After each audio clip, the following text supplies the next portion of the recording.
matin, je te parlais de quelque chose. Le Dieu du rendez-vous. Si quelqu'un note, qu'il peut noter. Le Dieu du rendez-vous. À la droite. Amen. Quand il te donne un rendez-vous, il répond toujours présent. Tu resplendis comme un soleil radieux. Les êtres crient autour de ton trône. À l'agneau de Dieu. Amen. Je suis dans la joie de te retrouver ce matin. Amen. Vous nous avez manqué dimanche dernier, n'est-ce pas? Que Dieu bénisse ceux qui ont pu être là. Dieu bénisse ceux qui ont pu être là. Amen. Mais une chose est certaine, c'est que Dieu est avec nous. Ce matin, je te parlais de quelque chose. Le Dieu du rendez-vous. Si quelqu'un note, qui peut noter. Le Dieu du rendez-vous. Amen. Quand il te donne un rendez-vous, il répond toujours présent. Comme je dis toujours, il te donne rendez-vous à Bellecour. Il sera à Bellecour à 10h comme il te l'a dit. Alléluia. Il te donne rendez-vous à la Pardieu à 15h. Il sera à 15h à la Pardieu. Il ne ment pas. Quand il donne un rendez-vous à quelqu'un, il répond toujours présent. Je ne sais pas si Dieu t'a déjà donné un rendez-vous. Dieu t'a déjà donné un rendez-vous un jour. C'est vrai, non? Alors ce matin te donnera un rendez-vous. Amen. On va prendre un verset. Acte chapitre 1. Acte chapitre 1. Alléluia. Acte chapitre 1 au verset 4. Acte chapitre 1 du verset 1 au verset 4. Nous lisons au nom du Seigneur. Théophile, j'ai parlé dans mon premier livre de tout ce que Jésus a commencé de faire et d'enseigner, jusqu'au jour où il fut enlevé au ciel, après avoir donné ses ordres par le Saint-Esprit aux apôtres qu'il avait choisis. Verset 3, c'est à eux aussi qu'avec plusieurs preuves, il se présenta vivant. Il se présenta mort? Il se présenta mort? On n'est pas ensemble? Il se présenta comment? Amen. Jésus-Christ est vivant. Même si on te dit que non, il est mort, etc. Jésus-Christ est vivant. Après avoir souffert, elle leur apparut pendant 40 jours en parlant de ce qui concerne le royaume de Dieu. Verset 4. Comme il se trouvait avec eux, il leur recommanda de ne pas s'éloigner de Jérusalem, mais d'attendre la promesse du Père dont, leur dit-il, vous m'avez entendu parler. En fait, dans ce verset, il y a le message que Dieu m'a donné pour toi cette nuit. Dans ce verset, il y a ce que tu dois savoir, ce que tu dois comprendre, afin que quelque chose ce matin se passe dans ta vie. Dans ce verset, Dieu a mis pour toi une perle, un trésor, quelque chose de caché qui te concerne toi personnellement. Dans ce verset, Dieu a écrit quelque chose qui est pour toi. Il dit c'est pour moi.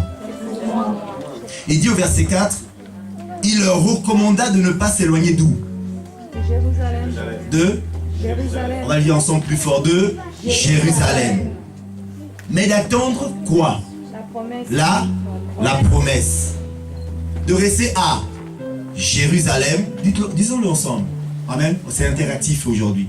De rester à Jérusalem et d'attendre quoi? La promesse.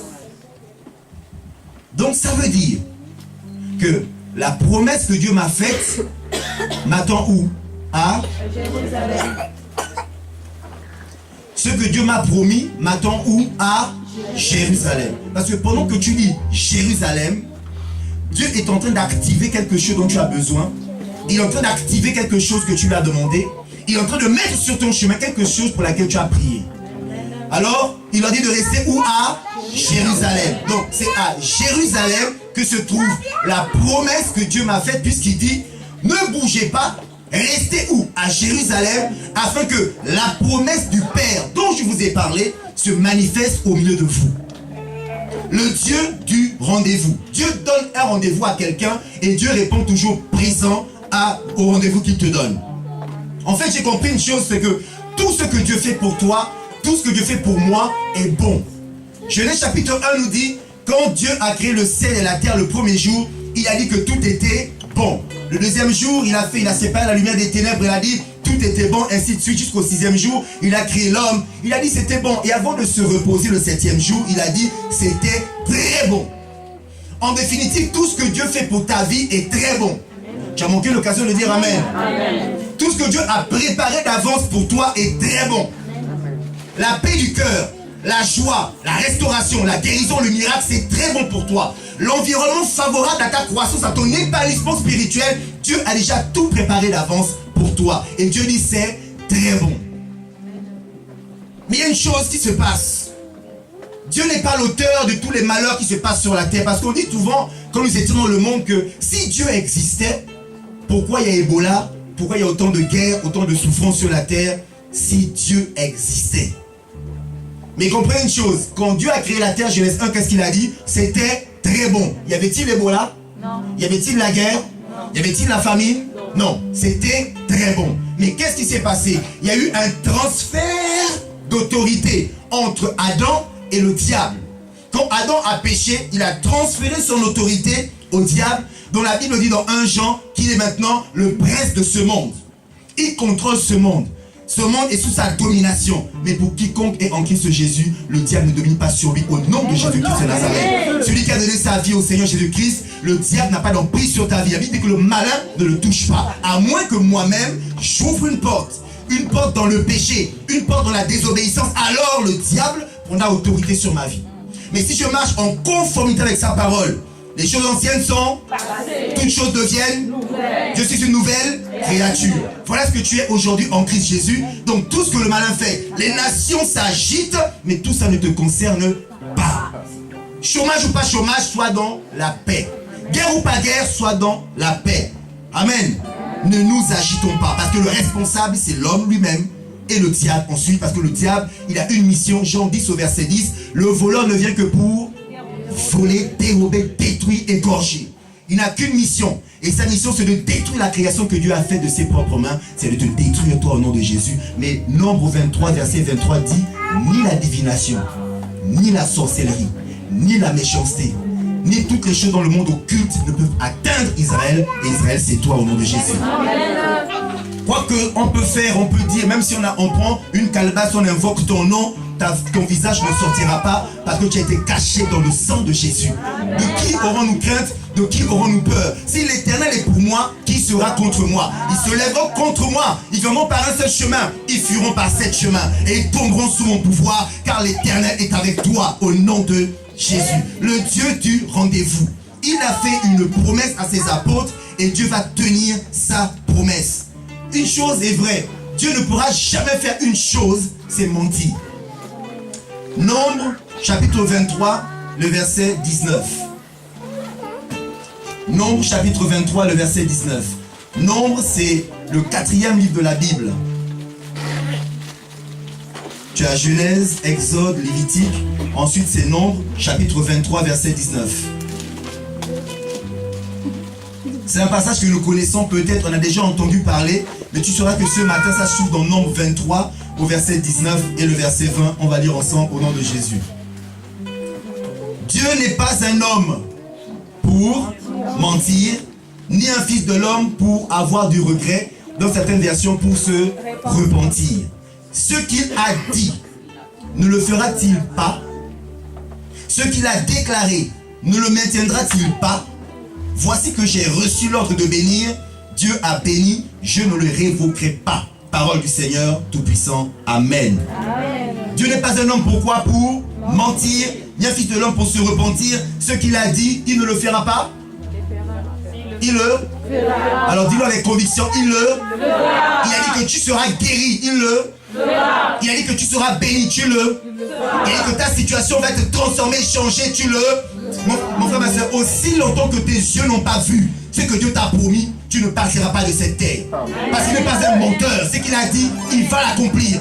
Il a dit que tout lieu que ton pied foulera, il a aussi la puissance de l'accomplir. Échec ou pas échec, je me relèverai toujours et j'avancerai avec le Seigneur. Oui, même si j'ai connu un échec, avec Dieu l'échec ce n'est pas un échec, c'est simplement un enseignement, c'est simplement une école d'apprentissage afin de mieux avancer. Tu prospéreras dans tes affaires, tu réussiras dans tes affaires. Quelqu'un a manqué une occasion de dire Amen. Il n'est pas un homme pour mentir. Alléluia. Vous savez, on va lire ensemble Ésaïe 55 et on va voir ce qu'on appelle le processus. Ésaïe 55. Seigneur, te bénissons pour ta parole. Merci pour ta présence. Merci pour ce que tu es en train de faire ce matin. Merci parce que tu m'as dit cette nuit, Seigneur, que tu as donné rendez-vous à quelqu'un ce matin dans cette salle. Je ne sais pas de qui il s'agit, mais quelqu'un, Seigneur, a reçu avec toi, de toi, un rendez-vous important, un rendez-vous personnel, un rendez-vous, Seigneur, personnalisé. Ésaïe 55, le verset 10 et le verset 11.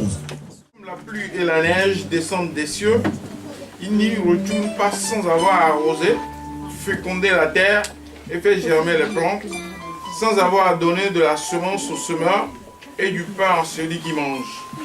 Ainsi en est-il de ma parole qui sort de ma bouche. Elle ne retourne point à moi sans effet, sans avoir exécuté ma volonté et accompli mes desseins. Amen. 2 Corinthiens chapitre 1, verset 19 à 20. On reste à Ésaïe 55. Tu gardes Ésaïe 55. Tu mets un post-it Ésaïe 55 et tu vas lire 2 Corinthiens chapitre 1, verset 19 à 20. Car le Fils de Dieu, Jésus-Christ qui a été prêché par nous au milieu de vous, Oui, par moi et par Sylvain oui, et par Timothée, Oui. n'a pas été oui ou non, mais non, mais c'est oui qui a été en lui. Amen, verset 20. Car pour ce qui concerne toutes les promesses de Dieu, c'est en lui qu'est le oui. C'est pourquoi encore l'amen par lui est prononcé par nous à la gloire de Dieu. Amen. Toutes les promesses de Dieu en Christ pour toi sont oui et amen. Sont oui et amen. Et amen en hébreu, c'est en vérité, en vérité. Donc Dieu te dit avec certitude que ce qu'il t'a promis, c'est oui et amen. Je ne sais pas si ces paroles réjouissent le cœur de quelqu'un ce matin. Amen, amen.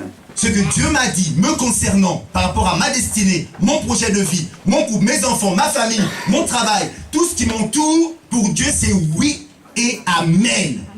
En d'autres termes, c'est comme un roi. Vous savez, dans l'époque antique, quand un roi, le roi avait un sceau, c'était son alliance, où il y avait ses marques. Il prenait le sceau et il signait un décret, il mettait dans de l'encre et il cachetait. Et quand le roi avait cacheté une décision, elle était irrévocable. En d'autres termes, Dieu, comme il n'est pas un homme pour mentir, il ne change pas de décision à ton sujet. Mais c'est toi qui peux changer de position, mais Dieu ne change pas de décision à ton sujet. Quand il te promet quelque chose, c'est oui et amen, il met son cachet. Il dit, j'ai décidé, il dit, on a dit dans Nombre, j'ai juré de te bénir. Écoutez bien, il dit à Abraham, j'ai juré de te bénir. Sarah, tu n'as pas d'enfant. Tu es avancé en âge, tu as plus de 75 ans, la ménopause est passée, Abraham est vieux, mais je vous dis que c'est encore possible. Amen. Je ne sais pas dans quoi tu te trouves ta situation, si ta situation est compliquée, si les choses sont en train de durer, si ça n'avance pas, mais c'est encore possible. C'est juste une question de temps, mais c'est encore possible. Abraham a cru que ce que Dieu a dit, il a aussi la puissance de l'accomplir. Puisque Abraham a cru, Dieu a regardé dans le cœur d'Abraham s'il avait la foi. Vous savez, c'est comme ce matin pendant que je parle, en voyant ton regard, je sens si tu as la foi ou pas. Quand Jésus passait quelque part, il annonçait l'évangile, et il y avait des gens qui le fixaient attentivement. Il leur disait, que veux-tu? Il te sera fait selon ta foi. Il y en a qui viennent à l'église peut-être comme spectateur en croisant les bras, mais oui, comme par habitude. Mais viens à l'église avec une détermination. Dieu va me dire quelque chose par rapport à ma situation, et je le saisirai par la foi, et je le verrai s'accomplir au nom de Jésus. Parce que je ne connais pas ta situation ni ta vie, mais la parole de Dieu connaît ta vie. Elle sonde le cœur, elle sonde les reins, jusque jointure et moelle, elle sépare esprit et âme, et connaît tout de toi. Et quand la parole sort d'ici et va vers ton cœur, alors ouvre ton cœur et dis oui et amen à cette parole. Amen. Parce qu'elle est pour toi. Et la Bible nous dit, nous revenons dans Ésaïe 55, on a dit que Dieu nous parle, Dieu qui est le maître des temps et des circonstances. Il nous dit que comme la pluie, Ésaïe 55 verset 10, comme la pluie et la neige descendent des cieux et n'y retournent pas, sans avoir arrosé, sans avoir fécondé. Alléluia. La terre et fait germer les plantes, sans avoir donné de la semence du semeur et du pain à celui qui mange. Donc imaginez, Dieu nous parle du cycle de l'eau. L'eau, on l'a vu, c'est d'abord la mer. Et avec la chaleur, il y a ce qu'on appelle l'évaporation. L'évaporation monte et ça constitue des nuages. Et quand les nuages sont remplis d'eau, il pleut. Et quand il pleut sur des montagnes. David disait, je lève mes yeux vers les montagnes, d'où me viendra le secours me vient de l'Éternel qui a fait les cieux et la terre. En d'autres termes, quand je prie à Dieu, c'est comme une évaporation qui monte vers Dieu. Quand je prie, je sais que je persévère dans mes prières. Je suis en train d'accumuler de l'eau dans le nuage. Et à force de prier, à un moment donné, Dieu se souvient de moi, il ordonne à la pluie de descendre et de tomber. Et quand la pluie descend, elle tombe sur la terre. Et la terre, c'est toi, parce que Adam a été tiré de la terre. Amen. Et la terre, c'est toi. Et donc, Dieu a des promesses et la pluie, et ça tombe sur ta vie. Et il dit, elle ne retourne pas à lui sans avoir quoi? Arrosé. Il faut que Dieu t'arrose. Le dimanche, Dieu t'arrose par la parole. Chez toi, tu lis la Bible, elle t'arrose. Tu suis la télé, tu écoutes les évangiles, elle t'arrose. Dieu t'arrose tous les jours. Mais il faut une chose, c'est que ta terre ne soit pas une terre dure, une terre aride. Parce que la Bible déclare qu'il y a 4 types de terrain. Il y a la terre, il y a les pierres, il y a les ronces, il y a les épines et la bonne terre. Que ton cœur soit comme une bonne terre qui accepte et qui boit l'eau. Qui dit oui à la parole de Dieu. Je ne discute pas la parole de Dieu. Je dis oui et amen à la parole de Dieu. J'accepte la parole de Dieu. Je mange la parole de Dieu. Je bois la parole de Dieu. Parce que la parole de Dieu est le pain de vie et c'est l'eau qui sort du rocher. Amen. Et donc elle tombe sur la terre, elle arrose et elle féconde. La fécondation, c'est un acte intime entre un homme et une femme. La fécondation, c'est un transfert de vie entre deux personnes. Et donc Dieu dit, comme tu as ouvert ton cœur et que tu as accepté que je puisse t'arroser, maintenant je vais te féconder. Parce qu'en toi, j'ai vu la foi. J'ai vu la foi. Comme Actes chapitre 3, Pierre, les gens qui sortent du temple, ils voient un homme qui tend la main, qui leur tend la main parce qu'il a toujours faim, parce qu'il est toujours en train de mendier. Sa mission, c'était de mendier. Sa fonction, c'était de mendier. Moi c'est mendier. Et en mendiant, j'aurais peut-être 1 euro, 2 euros, j'irais peut-être manger quelque chose. Alors je tends la main. Et ils ont dit non. Assez, c'est assez. Cette situation ne peut plus perdurer pour quelqu'un qui a envie de voir autre chose. Mes frères, mes sœurs, et en le fixant, ils ont dit, nous n'avons ni argent ni or, mais ce que j'ai, je te le donne au nom de Bouddha, au nom de la souffrance, au nom de la pauvreté, au nom de Jésus-Christ de Nazareth, lève-toi et marche. Et la Bible dit qu'aussitôt, ses pieds se sont affermis. Aussitôt, il a sauté, il a bondi. Aussitôt, il a commencé à chanter, il a commencé à danser. Il a dit, mais c'est pas possible. Ce n'est pas le mendiant de la porte qu'on appelle la belle. Non, c'est pas possible. Si, c'est possible. Jésus-Christ, quand il rentre dans la vie de quelqu'un, il met toutes les choses en ordre. Jésus-Christ, quand il rentre dans ta vie, il enlève tout ce qui n'est pas de lui. Et il vient planter sa semence qui est la vie, qui est la victoire, qui est la guérison, qui est la richesse, qui est la bénédiction, qui est la bonne santé. Parce qu'il a dit, le bon berger donne sa vie pour ses brebis, afin qu'elle ait la vie et la vie en abondance. Quelqu'un a manqué l'occasion de dire amen. Amen. Et c'est pour ça que le Seigneur arrose et féconde. Il met la semence. Et la semence, c'est sa parole. Non pas n'importe quelle parole, mais la révélation. On entend la parole tous. Mais pendant que nous entendons la parole, il y a une révélation qui sort pour toi par rapport à ta situation. Et donc, féconder, c'est à recevoir une révélation personnelle par rapport à ma situation. Et là, j'ouvre mon cœur. Dans un acte d'adoration, dans un acte d'amour, je m'ouvre et je m'abandonne entre les bras du Seigneur. Et il me donne sa révélation. Et c'est là, ça fait toute la différence. Une fois que j'ai accepté la révélation, qu'est-ce qu'il dit? Après avoir fécondé la terre, elle va faire germer les plantes. Après la grossesse de 9 mois, le bébé sort la tête, n'est-ce pas? N'est-ce pas? Alléluia. Et quand l'enfant vient au monde et qu'il pousse un cri, la mère qui avait des douleurs, qui était dans des situations compliquées, commence à bénir le Seigneur. Seigneur, merci pour ces bénédictions. Donc quand j'ouvre mon cœur à la révélation de la parole de Dieu et qu'elle touche un point précis de ma vie, je l'accepte, je la reçois. À ce moment-là, elle opère en moi un miracle, elle opère en moi une transformation, elle opère en moi quelque chose que je n'espérais pas, qui n'est pas l'œuvre d'un homme, mais qui est le miracle de Dieu. Amen.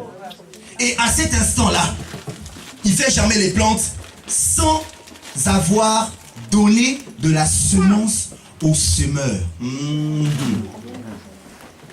De la semence. En fait, Dieu dit, je vais t'approvisionner afin que tu en aies toujours et que tu en as toujours et que tu en as toujours avec toi.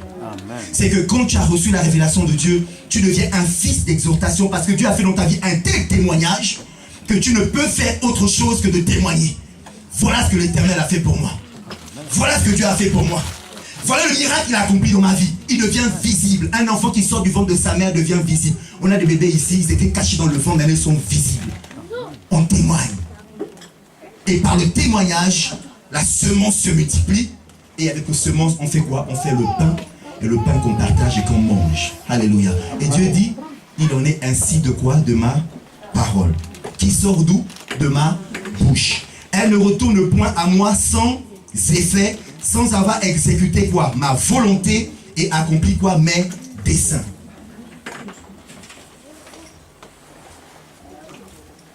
Dieu, c'est un Dieu fidèle. Il a juré de te bénir, il le fera. Si on prend chacun d'entre nous ici présent, dit, donne ton témoignage, quelqu'un dira, ah, je ne sais pas par où commencer. Voilà ce que Dieu a fait pour moi. Ce que Dieu a fait pour moi, je ne peux pas tout raconter. Ce que Dieu a fait pour moi, je ne peux pas tout raconter. Ce que Dieu a fait pour moi, je ne peux pas tout raconter. Il m'a sauvé, il m'a lavé dans son sang. Il a fait tellement de choses excellentes que si je commence à témoigner, chacun d'entre nous, on passera la semaine ici parce que Dieu fait des merveilles sans nombre. Il fait des miracles incalculables. Il fait des choses. La première chose en te levant ce matin, tu n'as même pas réalisé que tu respires. Qui a réalisé qu'il a respiré en venant? Je me lève automatiquement le matin, mais j'aurais pu rester. Mais je respire. C'est le premier miracle. Bénis simplement Dieu parce que Seigneur, je vis encore. Je respire encore. Il y en a qui sont à la fleur de l'âge. 19 ans, ils font des AVC. 25 ans, une voiture t'écrase. J'ai perdu une soeur, elle avait 12 ans. 12 ans, tu avais des projets où les parents projetaient des projets sur toi. Tu te dis, tu vas grandir, tu vas aller à l'école. Et à 12 ans, une voiture te renverse et ta vie s'arrête là. Jusqu'aujourd'hui, et c'est peut-être particulier aux mamans, jusqu'aujourd'hui, ma mère est toujours en train de se rappeler ça. Comme ça s'est passé un 1er janvier, elle ne fête pas les 1er janvier. Pour elle, c'était un mauvais jour. Je lui ai dit, maman, laisse les choses anciennes sont passées. Toutes choses deviennent nouvelles. Le Seigneur sait pourquoi il fait ces choses-là. Mon frère, ma soeur, bénissons Dieu parce que nous avons le souffle de vie. Merci Seigneur. Il nous dit, au verset 11, il en est ainsi de ma parole qui sort de ma bouche. Elle ne retourne pas à moi sans effet, sans avoir exécuté ma volonté et accompli avec succès ce pourquoi je l'ai envoyé. Une chose très importante que le peuple de Dieu a tendance à minimiser, c'est le processus. Le processus, quand Dieu te parle, il te fait une promesse, il va l'exécuter, il va l'accomplir, mais il y a ce qu'on appelle le temps. Le chronos. Le temps entre le jour où Dieu te parle et le jour où il va exécuter la chose. Il y a le temps. Et le temps va créer en nous l'impatience. Et l'impatience va nous emmener à douter. Et le doute va nous disqualifier de la promesse de Dieu et élargir le temps. Comme Dieu n'est pas un menteur, il va te bénir. Mais l'impatience et le doute vont élargir le temps. Qui avait dit que Dieu ne donnerait pas un enfant à Abraham une fois arrivé à Canaan? Abraham est parti chercher par ses propres solutions un enfant chez Agar. Il a eu Ismaël. Ça fait des problèmes.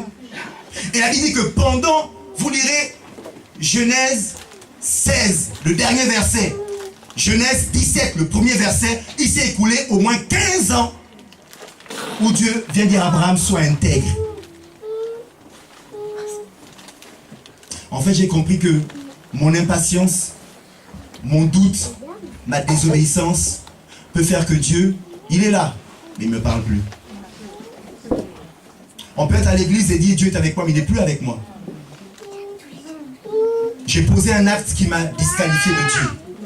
Il faut faire quoi? Il faut revenir à ses pieds. Il faut se repentir. Pour dire Seigneur, pardonne-moi mes péchés. Le fils prodigue est revenu. Il était dans la boue. Il s'est dit, comment est-ce possible? Mon père est riche, influent. Je suis en train de manger maintenant de la boue. Je me dispute. Imaginez-vous bien. Tu as l'habitude de manger à table, dans les meilleurs couverts, et tu te disputes des carottes pourries avec les porcs. Quand il avait à ce niveau-là dit, la Bible dit que rentré au-dedans de lui-même, il s'est repenti. Et il a dit, j'ai péché contre Dieu et j'ai péché contre mon père. Mon frère, ma soeur, tu pêches d'abord contre Dieu. Et tant que tu ne reconnais pas que tu as péché contre Dieu, ben Dieu, il te regarde faire des choses. Il reconnaît que tu as péché contre Dieu. Et ensuite contre les hommes. et Dieu te fera grâce.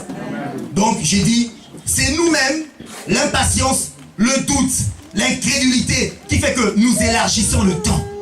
Mes frères et sœurs, Dieu t'appelle à un rendez-vous divin. Il a un rendez-vous avec toi quelque part. Il a juré de te bénir dans ce quelque part.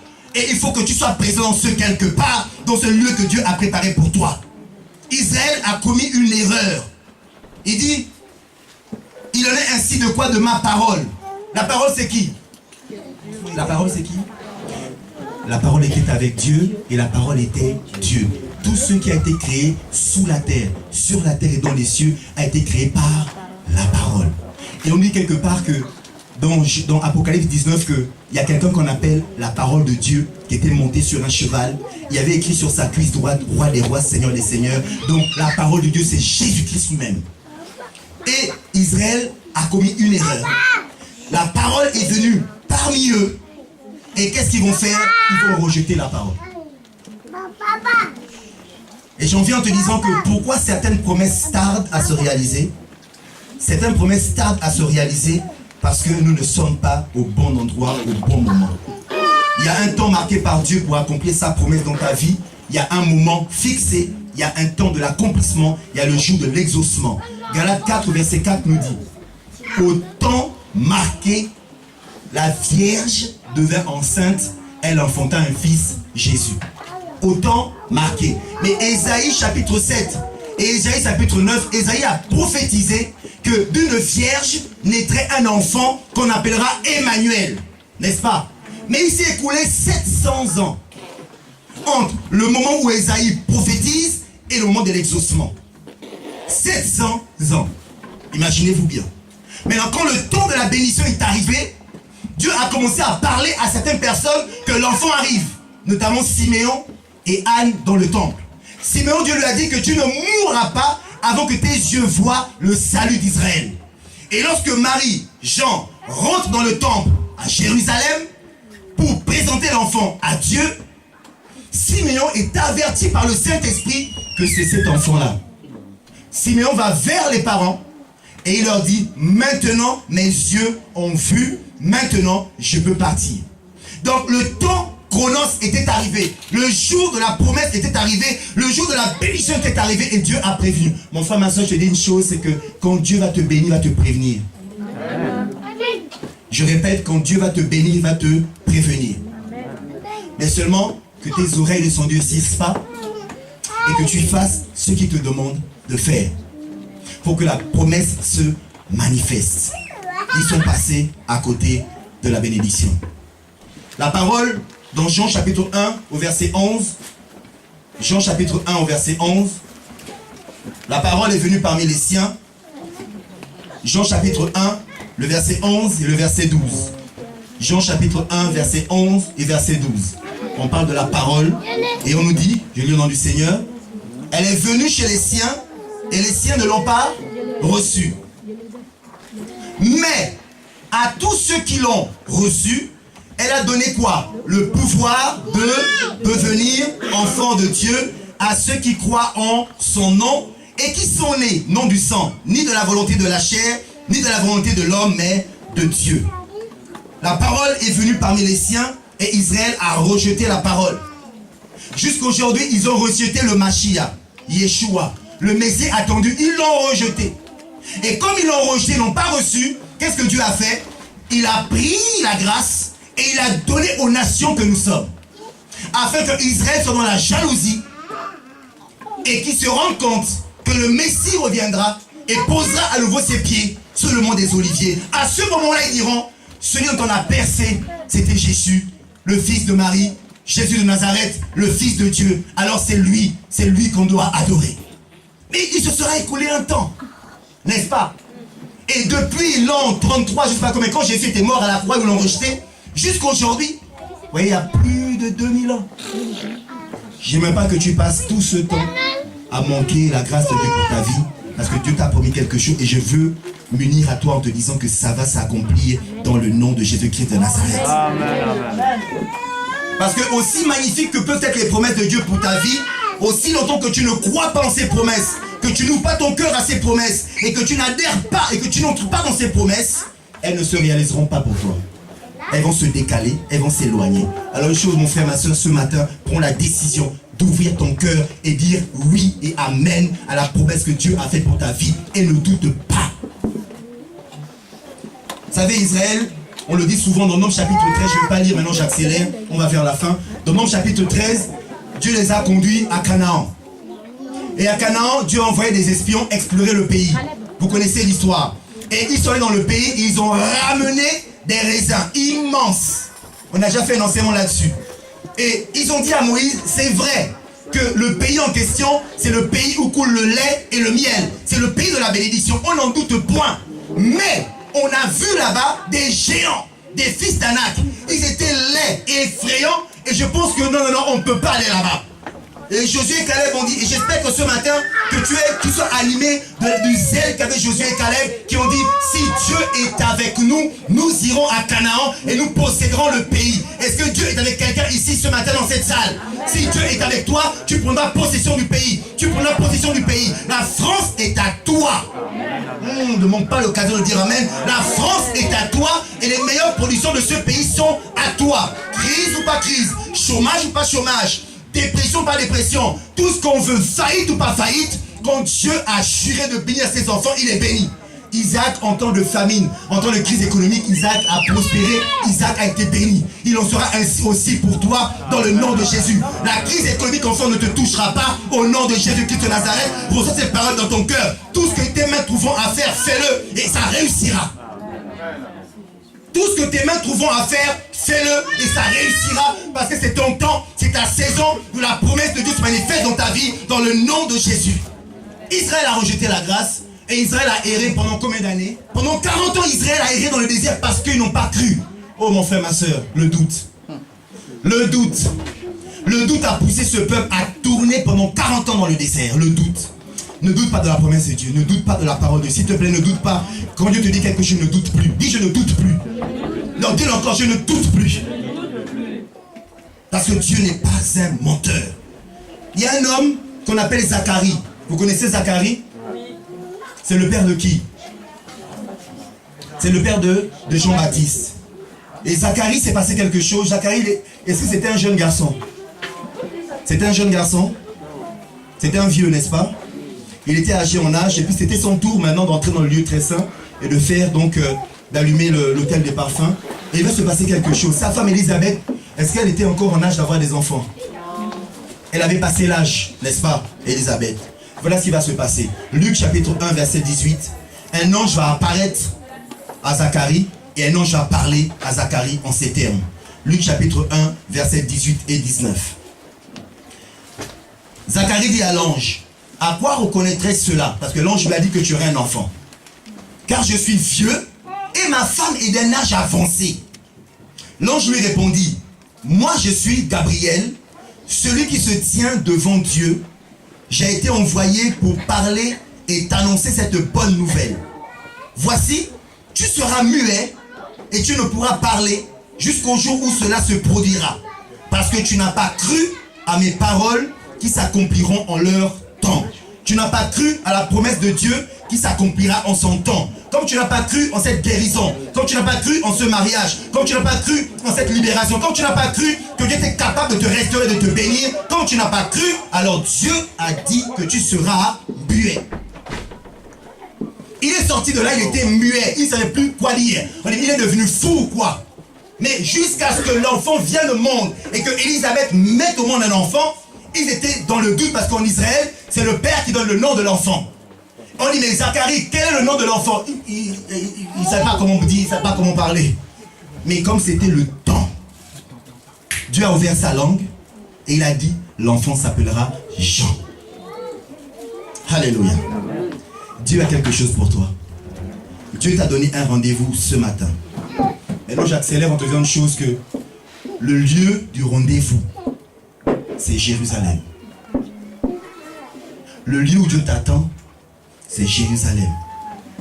Le point de rencontre entre Dieu et toi, l'endroit du rendez-vous, c'est Jérusalem. Qu'est-ce qu'on a dit au départ dans Actes chapitre 1? Qu'est-ce que Jésus leur a dit? Vous resterez où? À Jérusalem. Et c'est là où ma promesse s'accomplira, n'est-ce pas? Donc, le point de rencontre, le lieu de la bénédiction, l'endroit du rendez-vous, ce matin pour toi, c'est Jérusalem. Jérusalem, c'est l'image de quoi? C'est l'image de l'église. La Bible nous dit dans le psaume 133, pour ceux qui notent, il est doux, il est agréable pour des frères et sœurs de demeurer unis ensemble. Dieu déverse ses bénédictions et la pluie revient encore en abondance. Ah, donc il est pour moi indispensable que je sois dans un lieu avec mes frères et sœurs, car c'est là où Dieu déverse quoi? Sa bénédiction et la pluie en abondance. Hébreux 10, 25 nous dit: n'abandonnez pas vos assemblées comme le font quelques-uns. N'est-ce pas? J'ai compris une chose, le diable fait tout son possible pour que toi et moi ne soyons pas au bon endroit. La maison de Dieu, c'est l'endroit où Dieu te parle, où Dieu se révèle à toi, où Dieu te bénit, il te donne des rendez-vous. Et tu vois qu'il y a des jours où Dieu veut te parler, mais le diable fera tout pour que tu ne viennes pas à la maison de Dieu. Il va créer un blocage, un enfant malade, un rendez-vous de la dernière minute d'un parent qui dit: ah, ça fait longtemps que je ne t'ai pas vu, je viens manger à midi chez toi. Il faut préparer. Parce qu'il sait que ce jour-là, Dieu t'avait donné un rendez-vous et une parole allait sortir pour toi. Souvenez-vous, lorsque Daniel a commencé à prier et à jeûner, la Bible dit que c'est dès l'instant où tu as commencé à prier que Dieu a envoyé son ange pour te parler. Mon frère, ma soeur, il y a un délai où quand tu pries, Dieu envoie un ange et le temps qu'il vienne, les anges des ténèbres aussi peuvent se hâter pour te mettre à l'écart du lieu de ton point de rencontre. Que cela rentre dans notre esprit. Quand les blocages arrivent, quand les complications se manifestent, c'est qu'il y a quelque chose, c'est que Dieu m'attend quelque part et ce lieu, c'est la maison de Dieu. Dis avec moi, la maison de Dieu. Actes chapitre 1. Je relis ce verset, c'est important, c'est le verset clé. Actes chapitre 1, c'est Jésus qui parle à ses apôtres, nous sommes au verset 4. Actes chapitre 1, verset 4. Jésus insiste. On va voir pourquoi. Et il dit: comme il se trouvait avec eux, il leur recommanda de ne pas s'éloigner de Jérusalem, mais d'attendre la promesse du Père dont Dieu leur dit: vous m'avez entendu parler.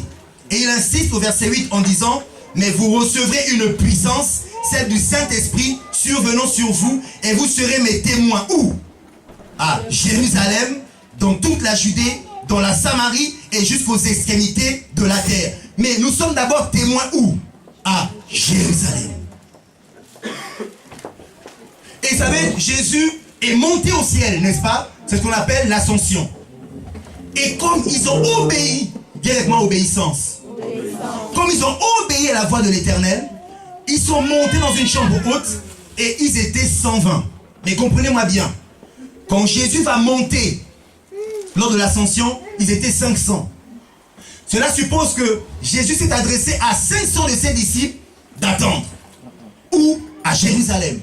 Mais dans les 500, uniquement 120 vont recevoir, comme ils vont être fécondés par la parole.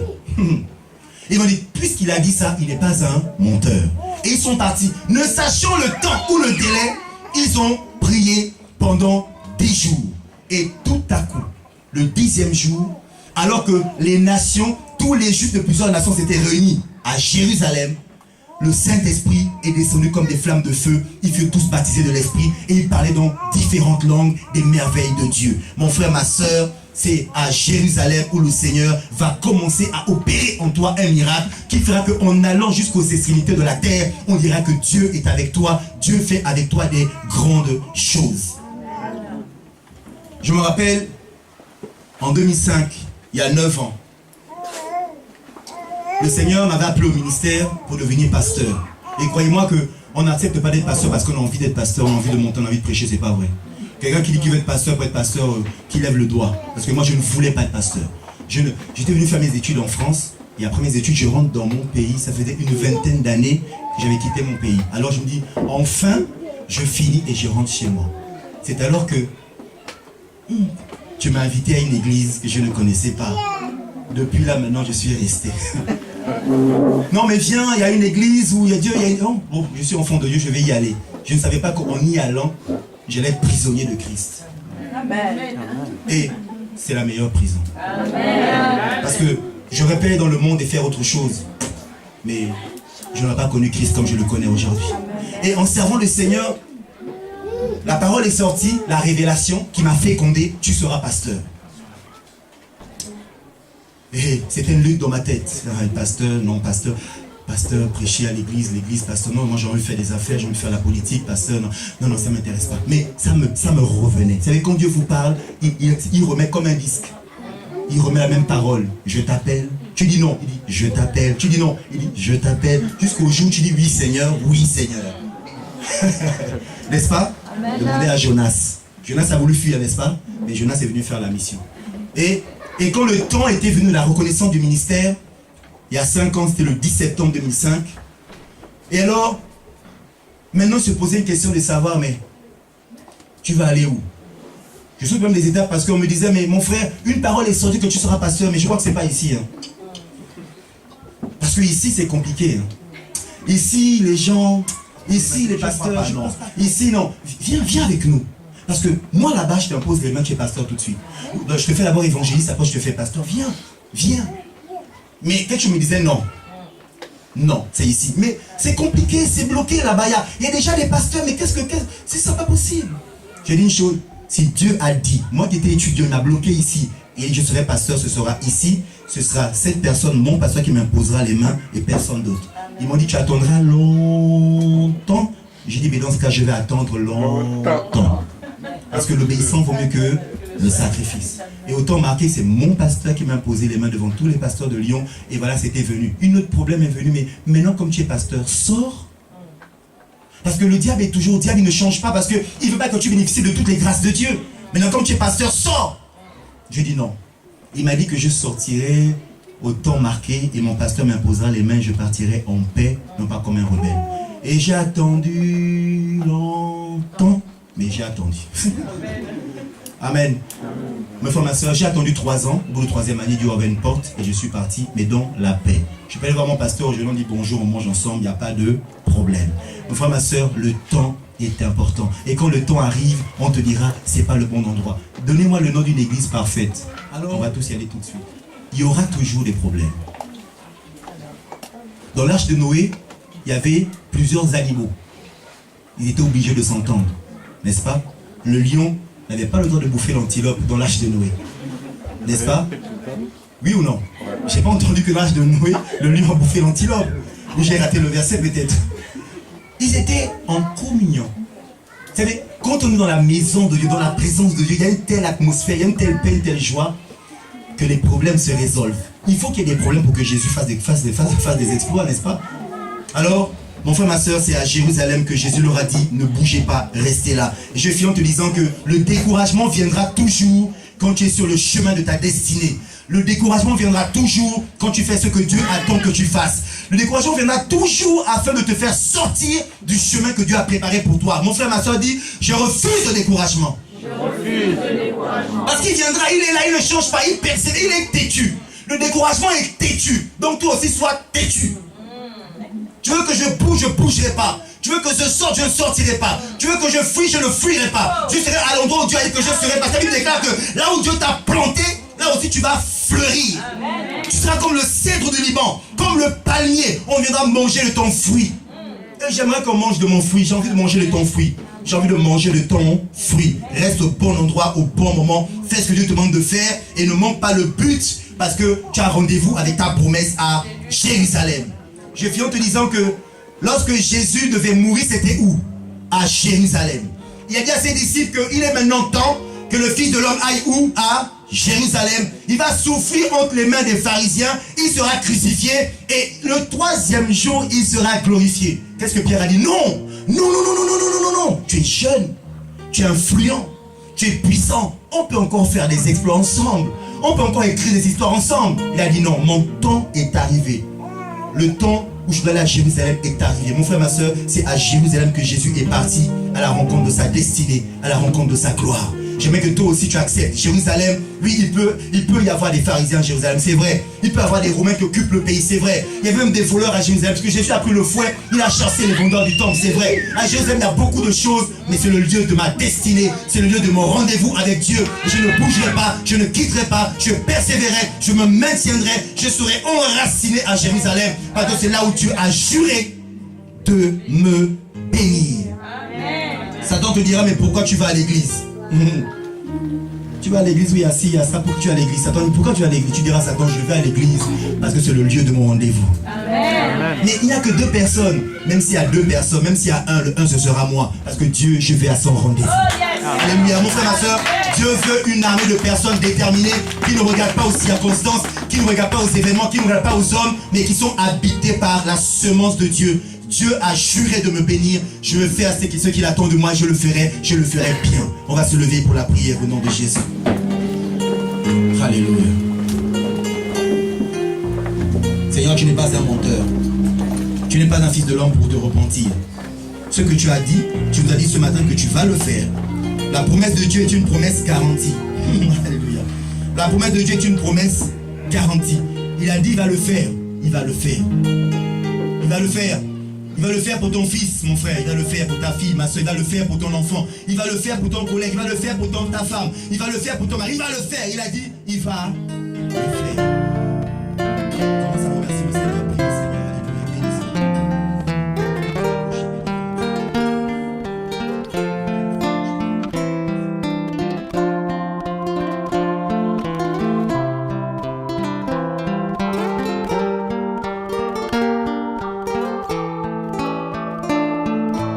Élevé à la droite de Dieu, couronné de 1000 couronnes, tu resplendis comme un soleil radieux.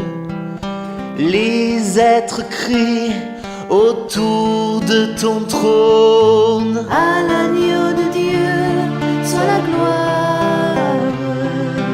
À l'agneau de Dieu la victoire. À l'agneau de